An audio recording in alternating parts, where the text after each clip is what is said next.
E tem mais um detalhe também. O STF está, vamos usar uma palavra fina e elegante, puto com o governo Lula, porque a Polícia Federal, ela é um órgão que está sob o comando do Ministério da Justiça. Deveria ser um órgão de Estado, mas no Brasil, na prática, é um órgão de governo. E o Lula sempre falava, eu vou falar pro Flávio Dino mandar a Polícia Federal fazer isso, eu vou mandar o Flávio Dino mandar a Polícia Federal fechar os clubes de tiro. Então, assim, ele assumiu já que a Polícia Federal são os soldadinhos do Lula. E tá todo mundo no STF irritado com a Polícia Federal. Sim. Tá todo mundo irritado com o Lula. Agora... O Lula defendeu o mandato para ministro do Supremo, dizendo que é um absurdo ficar tanto tempo. Teve uma série de recados esses dias. Uma série de recados. Falou publicamente, saiu notícia, não estou falando nenhuma novidade, que acha que o Toffoli passou do limite, tinha que sair de lá, pedir para sair do STF. Sugeriram até uma reedição do Barroso. Ele não esperar nada e simplesmente deixar o STF. Tem um aviso também, porque a gente não pode esquecer. Eu até entendo o Alexandre de Moraes estar no primeiro carro, né? Eu até entendo o Alexandre de Moraes estar no primeiro carro. Depois. Eu até entendo o Alexandre de Moraes estar no primeiro carro, porque foi ele que entregou a eleição para o Lula. Eu repito aqui. Esse é o sincericídio da escola, né? Não, isso é muito verdade. Sim. A lei eleitoral, você sabe muito bem que no artigo 105 dá até o dia 5/3 do ano da eleição para o TSE fazer qualquer resolução. Depois de 5/3 do ano da eleição, não pode mais. Em 2022, o segundo turno foi regido pela resolução 23.714, de 20/10 do ano da eleição. E depois, ainda não contente, ajambraram na resolução 23.715. Então veio 7 meses e meio depois. Então sim, o Alexandre de Moraes ajudou. E agora, por que eu digo isso? Corre na imprensa que a Polícia Federal, os soldadinhos do Lula, como o Lula gosta de dizer desde 2023, estão com um relatório contra o Moraes. Ou seja, não só a Polícia Federal, mas existe também esse quê de total ingratidão do Lula. Mas aí tem uma coisa que é o projeto de poder petista, Pavinato. Hoje, se Toffoli sofre impeachment, hoje, se Alexandre de Moraes sofre impeachment e Lula nomeia mais 2 ministros, ele garante por anos uma corte com novos personagens. Porque o Alexandre de Moraes, existe uma leitura de alguns petistas mais tradicionais que a gente escuta, é como se fosse o fruto da árvore envenenada. Foi nomeado por Temer, que deu o golpe na Dilma e nomeou Moraes, que por uma questão circunstancial, na última eleição, foi interessante para o PT, mas que não é o nome que pensa as pautas petistas, do ponto de vista ideológico, não político-eleitoral. Então, se teve uma conivência política que acalmou a temperatura entre os dois lados, já não interessa para o futuro. Porque o que dizem por aí, se é verdade eu não sei, Camelúcia ainda no TSE, dizem que agora com a entrega das resoluções desse ano nesse prazo de março, e com a entrega do código de ética dela, tanto no TSE na presidência, os quanto 10 no mandamentos, STF, que ela fez. Ela anteciparia a saída dela do TSE do mandato, o ministro Cristiano Zanin, que assumiria, né, como o terceiro nome do STF, e dizem que, ao exemplo de Barroso, ela poderia antecipar a saída dela do STF até o final do ano. Dizem, se é verdade, não sei, o Barroso foi muita especulação, até que um belo dia ele assumiu para surpresa dos colegas ali numa sessão. E digo isso por quê?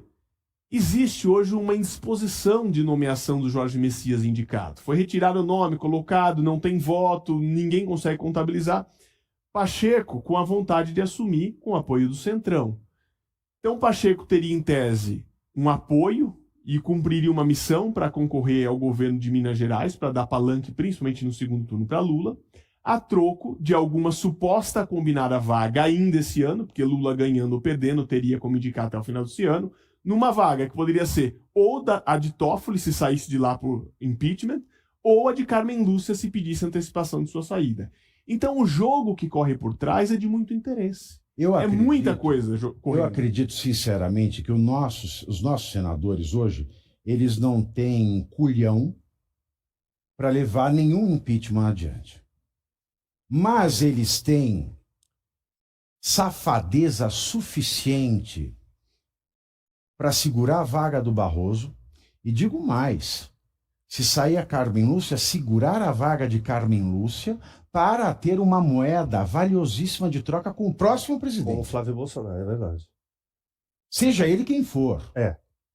Eles vão...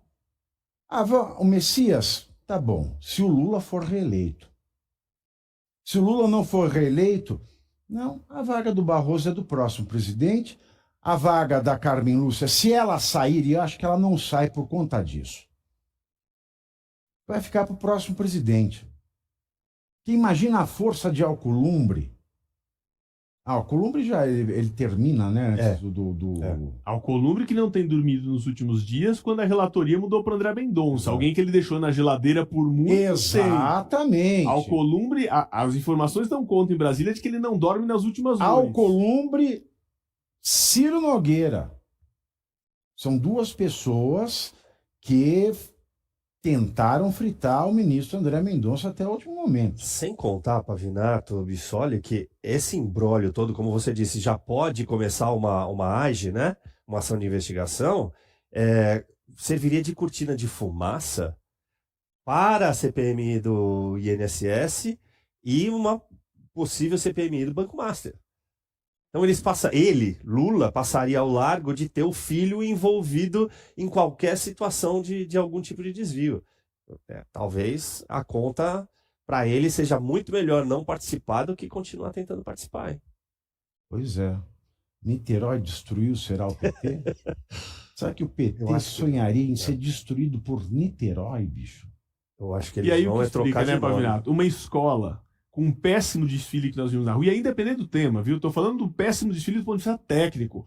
Alegorias de baixa qualidade, fantasias horríveis, uma evolução cheia de buraco, alas, uma execução horrível para abrir o Carnaval do Rio de Janeiro, que é referência mundial, de uma escola que vinha numa ascensão meteórica. Ou seja, como uma escola que vem numa ascensão meteórica não sabe fazer um desfile bem feito? Não, tudo pobrinho. Eu vi lá, olha, a não ser que o objetivo não tenha sido o desfile. Como eu tava lá no camarote do povo mais bolsonarista, né, o número 1, que é o mais elitizado ali da Sapucaí, eles esperaram passar o número 1 para fazer aquele abre-alas com o Bozo preso e o Alexandre assombrando.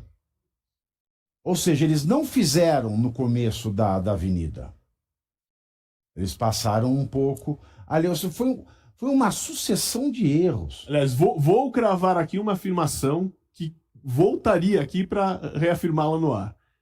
Vai ser uma das piores escolas de carnaval, exceto que alguma tem um grave erro técnico de quebrar um carro, atrasar na avenida, mas se todas tiverem irregularidade, vai ser uma das piores notas, com grandes chances, para não dizer que certamente será uma das rebaixadas da série especial desse ano. E se isso acontecer, para mim é um dos maiores indícios para a ação eleitoral de que a escola não teve o objetivo de ganhar carnaval com desfile decente.